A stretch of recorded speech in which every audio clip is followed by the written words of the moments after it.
HopePulse with Messenger Rocket. Our topic for today is transition from loneliness to wholeness. There's a difference between being alone and being lonely. Being alone is physical, I'm alone. Being lonely is an emotional state. So sometimes when you suffer loss, there is that person who is not there. Maybe somebody has died, or maybe you've gone through separation. That person physically, I'm alone. But I can be physically alone, but still very okay because I'm whole. When I'm lonely, it means I'm not only alone, but emotionally, I'm not okay. So what are the main causes of loneliness? The first one is the emotional void. When I lose this person, there is some bond that we shared with the person. There is some, connection that we had with the person. So once they are gone, they leave an emotional void. And before I feel it, there is a tendency of me feeling alone and then getting to an emotional state where I'm longing for this person that I don't have anymore. So that void causes me to become lonely. The other cause of loneliness is social withdrawal.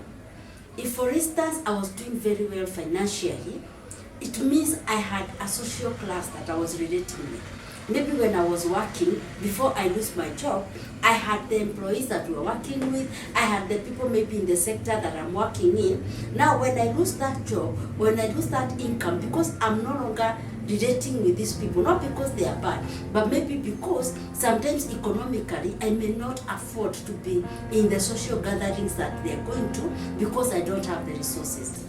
So when you allow loneliness to remain in us for some time, it has some side effects. And one of the side effects is depression and anxiety. This is brought about because of the uncertainties. There are a lot of things you're not sure of. So you tend to overthink, to contemplate, you think and think about it. And because you don't have direct answers, if you're not careful and you keep locking yourself inside and you don't go out, you tend to become more and more anxious, and it trickles and grows to depression. The other side effect of loneliness is the risk of losing memory. Because most of the time, you have been thinking, your mind is always overworked. You find yourself even not being able to sleep well. So because of that, you're draining your brain energy, and you start now losing memory. You find yourself, even when you go to class, you cannot perform the same way because you're not able to hold as much as you could hold when your brain is not overworked. The other side effect is the tendency of getting heart diseases. When you're so anxious all the time, stressed all the time, alone, locked somewhere, and you're focusing on those things that are not working. Because most of the time, when I feel lonely, it is because instead of focusing on what is working, instead of focusing on what I have, instead of focusing on the friends that I have around me, I focus more on what I don't have. So that creates a lot of anxiety. And I live in fear. So that fear and anxiety and depression and tension all the time can cause you to develop physical diseases now, like heart problems. The other side effect is getting into an unhealthy relationship. Because of fear of being alone, you tend to remain in toxic bonds. So even if the person is not necessarily good to you feel it is important that you remain with this person or you remain in this relationship just to feel that you have somebody or you're connected, you have somebody who is filling in that gap. The other effect is erosion of your social skills. You have locked yourself so much, you no longer go out, you no longer exercise, you no longer go for practice. So even if you had some other skills, you find that now you are deteriorating. So if I am lonely and it's affecting me, how do I overcome this loneliness? The first thing you need to do is understand your loneliness. Give it a name. What exactly am I feeling? Maybe it's emotional loneliness. I'm missing that deep bond. Am I suffering social loneliness, lacking, that community and friendship that I used to have before? Am I feeling disconnected in life? What is it that I'm exactly feeling? Because only when I understand what is causing my loneliness will I be able to resolve it. So the other thing is rebuild social connection. How do you do that? Have a strategy to reach out to friends, to reach out to your family. Even if you just call one person, you can even start by just responding to social media, like on their Facebook. You say something, you greet somebody, get to maybe to your church, if you go to church, get to a group. If you had maybe a group of friends that you are meeting sometime, you can try to maybe just attend the meeting, even if it's just for 15 minutes, just step by step. Don't push yourself to immediately do it because you're going to feel overwhelmed, but just start small by small. 15 minutes, 10 minutes, a comment on Facebook, a comment, an SMS, a call to a friend, a call to your auntie, and slowly by slowly you will start feeling reconnected with the society. The other thing you need to do, get rid of negative thought patterns, because when you're lonely, you start feeling no one cares, thoughts of nobody understands me. Start speaking positively and reframing your thoughts. Is it really true that nobody understands me? Is it really true that nobody cares about me? And how you are going to help yourself to reframe is start to look at friends who have been kind to you, and you say, well, I'm feeling like they don't, but surely I think so and so have been very caring, so and so has been such a good friend. So that now you start reframing your thoughts, and now getting off the negative thoughts and bringing in the positivity in your life. The other thing you need to do is create daily connection routine. So you say, in the morning, I will call a friend. In the afternoon, I will comment on my sisters or my brother's social media. Maybe in the evening, I'll make sure that I write SMSs to so and so. So make sure you are intentional and you have a program, because you already got used to being alone and locking yourself inside. You will find, before you know, you have spent a whole day without communication. So you make sure you have a note where you're checking, have I communicated this morning? I had said I'm going to do something in the afternoon. I had said this week I am going to attend a group, either in the church or maybe the group of my friends, my classmates. So when you have it, have a routine and ensure that you're following it. That will help you now to making sure that intentionally you are working towards reconnecting with the society. The other thing you need to do to overcome loneliness, fill the void with meaning. Like a hobby. What do you like doing? Instead of being alone, I like singing, go sing. I like dancing, go dance. I like jogging, take up that hobby. So you're filling the void with another activity that distracts your mind from the loneliness, and now you are focused on that activity that you're doing. Also, the other thing you can do, have a purposeful activity. Fill that void with a purpose. You can volunteer to go in an institution. You can take up a project that you like. You can decide to take a course that is engaging you, so that now that void that needed, it is filled by that hobby, it is filled by that activity, it is filled by that volunteering. When you're volunteering, you can even support somebody who is going through a situation. By so doing, you are distracting yourself. Instead of focusing on your situation, you now focus on the other person, and your mind during that time is engaged on something that is now more meaningful than just being alone. The other thing that you need to do, address your physical health. Do some exercise. Prioritize your sleep. Remember, when you're overthinking and you're stressed, you find yourself now distracting even your sleeping system. So ensure that you are sleeping in sufficient hours per day. How many hours did I sleep? I slept for 3 hours. Purpose to make sure that I move it from 3 to 4 to 5 to 6, so that you are now going back to the routine of living a healthy life. You are exercising more rather than sitting. When you exercise, you take your energy moves from your mind, your physical energy now is utilized. When you go to sleep, you're able to sleep more because now you have done some exercise, you have utilized some of your energy, the body now can be able to rest. The other thing that you can be able to do, eat healthy.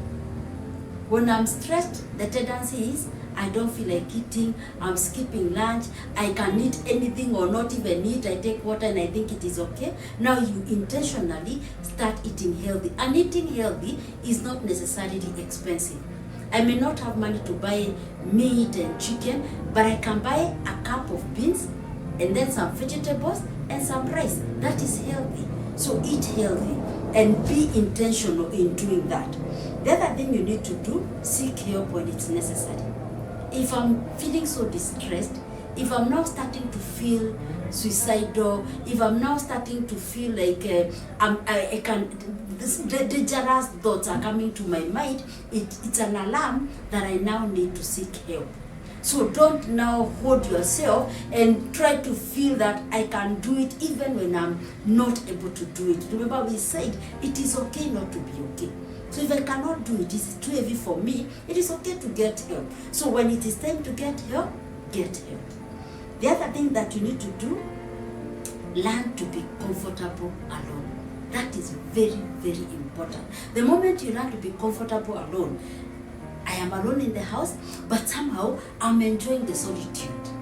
That quiet time, that quiet space. Sometimes we are used to a lot of noise, music, Facebook, until because of this noise that we are used to, we don't know how to be alone. But learn to be comfortable alone. So I am physically alone, but I'm not necessarily disturbed about it. Then reconnect with yourself. How do you reconnect? Journaling is very good. Because when I journal out, I write the things the feelings, the goals that I have, the experiences that I'm going through, I'm connecting myself to me. Then meditation, you just sit and meditate. You're getting into yourself rather than out. Then self-reflection. What do I enjoy doing? What are my values? What makes me feel better? That way, when I'm focusing on me, not on the outside, or when I'm focusing on what I'm able to do, what I like doing, I distract my mind from focusing on what I don't have or what I'm not able to do. Now I start focusing on what I like doing, what I'm able to do, what I'm strong in. I start now appreciating myself. That way, by connecting with myself, you will find yourself slowly enjoying that alone time. And that solitude becomes actually refreshing, because you feel when I want to do something, when I want to focus on a goal, I need to be alone. You start finding yourself enjoying time when you have your TV off, you don't have your phone with you, you just want that time to meditate and focus on what you want to do. Once you're able to do that, develop solo activities. Like a hobby that doesn't involve another person. I like drawing. I can start now with drawing. I like painting. I can paint. I take a nature walk, quiet, and I am observing the nature, the trees, the rivers, alone. And I just go and sit by the side of a flowing river, and I'm just watching it and enjoying the flow. So I develop those activities that I can be able to enjoy and do them alone. That way, I'm already focusing my energy to meditating, to connecting with me, and then I am developing activities that I can enjoy doing alone. So my energy now, when I want to do something, I'll take an activity that I can be able to enjoy alone. I am now learning to be me. I'm learning to be okay. I'm learning to enjoy Mercy being her, being alone, but enjoying that time with me alone. So then, challenge dependency on external validation. When I do something, I don't need somebody to say that I've done it well. I learn to appreciate myself. So I wake up in the morning, I have drawn, and I've said, wow, this is good. So when I appreciate myself, I don't need somebody to come and tell me, hey, you did well or you did not. So when I don't now seek that external validation and I learn how to appreciate myself, I am filling that gap. Because what that external person who is not there was doing, they were validating me. When I now learn how to appreciate myself, I don't need to be appreciated by another person. I don't need to be validated by another person. I now start being whole when I'm alone. Then embrace silence and stillness. Don't always feed yourself with all the noise, all the, chatting, TV, radio, blah, blah, blah, out with in a gathering, out partying. Don't feed yourself with some noise. Start to learn how to spend some time off the screen, how to spend some quiet time, how to practice, personal gratitude.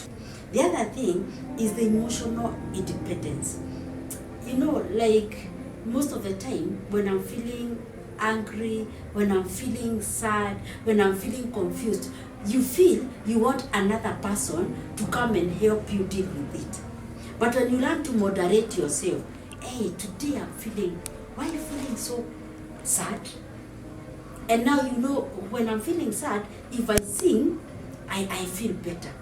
If I watch maybe a comedy, it makes me feel better. So you learn to regulate your mood on your own. When you learn that, now you don't have to depend on somebody, that when I'm feeling a bit sad, I have to have somebody to make me feel better. Finally, gradually increase your alone time. 10 minutes, 15 minutes, 20 minutes, the next day you do an hour. You will find slowly by slowly, you have spent a whole day and you are not feeling lonely. You are okay with you alone.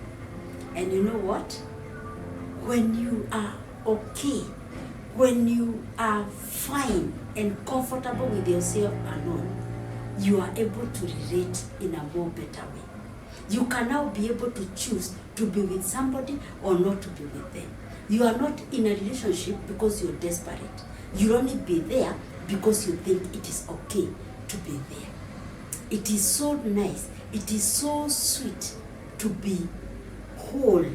When I am okay with me, without depending on any other person, it means I am able to live my full purpose. I am able to appreciate who I am, and I do not need any other person to come into my life for me to be okay. When you get there, then you have won. So take the challenge. Take the challenge. Get out of that hole. Get out of that room where you have locked yourself and start now working. And believe me, you can be, and you will be much, much better when you are able to be comfortable alone. Thank you very much. See you next time, and remember to keep that path of hope. God bless you.